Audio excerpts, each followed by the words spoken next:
นี่เป็นกฎทั่วไปแต่ว่าเขากลับคืนเนาะของไดโนสนี่เลยมันจะมีเนาะฮุนไดเบนซ์โตโยต้าเนาะโอเคเขาจะเข้าฮุนไดเนาะถ้าเป็นรุ่นใหม่นะรุ่นใหม่เขาประจำเป็นที่เลือกเนาะเข้าออโต้นี่เลยมันสามารถอ่านอยู่ในกล้อง ECU ออกมาเลยอ่ะ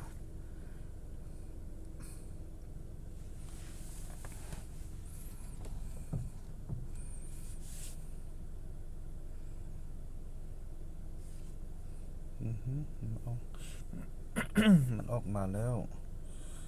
เป็น Accent ปี2017จาก 1.4 กด next โอเควันนี้ค่อยจะเข้าไปตัวนี้มันสามารถไล่เบสได้นะยกตัวอย่างเขาเข้าไอเบสเนาะไล่ลงไอเบสนะโอเคตัวนี้ว่าpress OK นะนี่มันจะออโต้เลยโอเคมันจะออโต้เลยมันจะบีดเลยโอเคมันจะบีดออโต้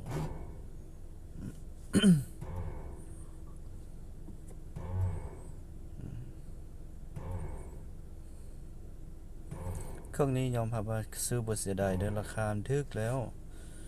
ซ้ำนี่แหละโอเคเฮงแหละราคา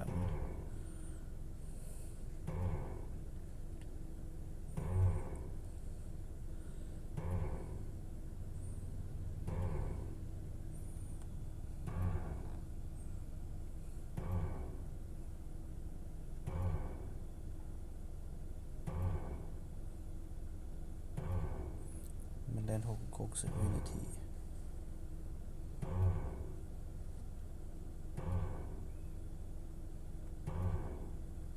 ออโต้มันเลย60เฮ้ยปีมีปัญหากลายไปแล้วโอเคจบ I don't speed ได้บ่ปรับกำลังตีลงว่ะโอเค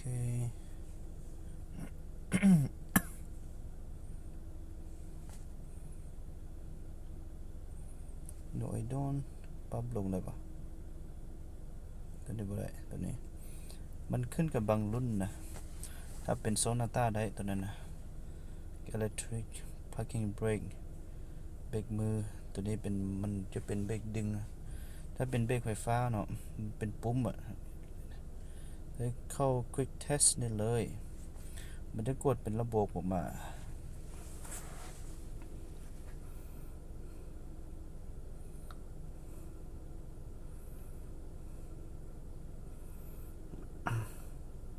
ถ้ามีปัญหามันจะออกตัวแดงๆนั่นนะปัญหา1 2 3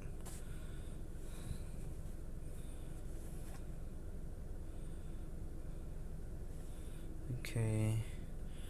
วันนี้จักบ่มีปัญหานะถ้าออกเป็นสีนี้เด็กนี้บ่มีปัญหา เบรกบ่มีปัญหาแอร์แบ็กบ่มีปัญหา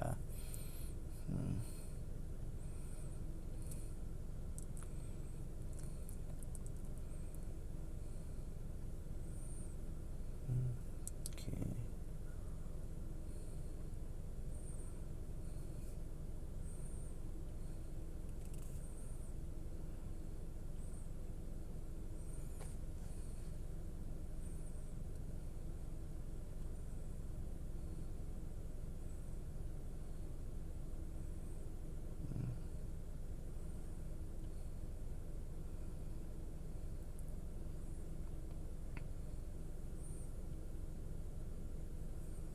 โอเคเขาจักเนาะจักเนาะ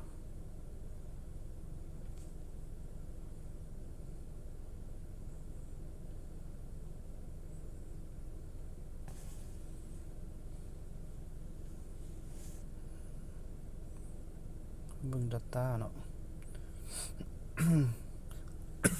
data list ก็เบิ่งเป็นในลบ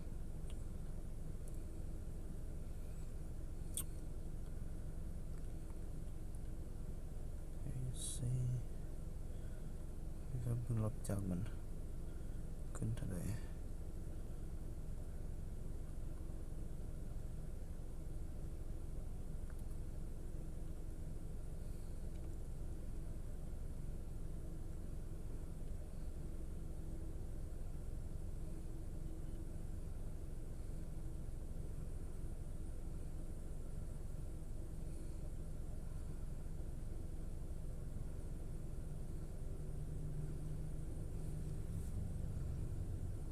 ซีดระบบหัวซีดตัวนะโอเค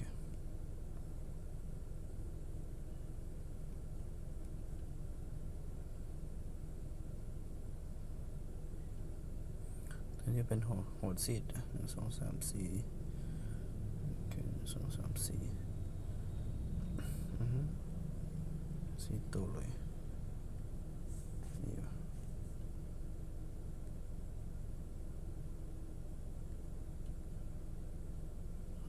มันต้องเลือกจะส่งอีก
edit task ได้บ่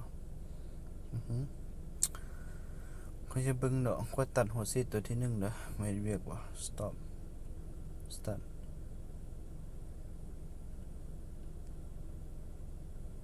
โอเคกลางคืนมึงเด้อโอเคตอนนั้นมันคอยมันก็ตัดหัวซีดมันจักสั่นเลยนี่จักสั่นเลยเห็นเดียวโอเคตัวที่2โอเคเอาไปแล้วกันโอเคตัวที่2จักสั่นเลย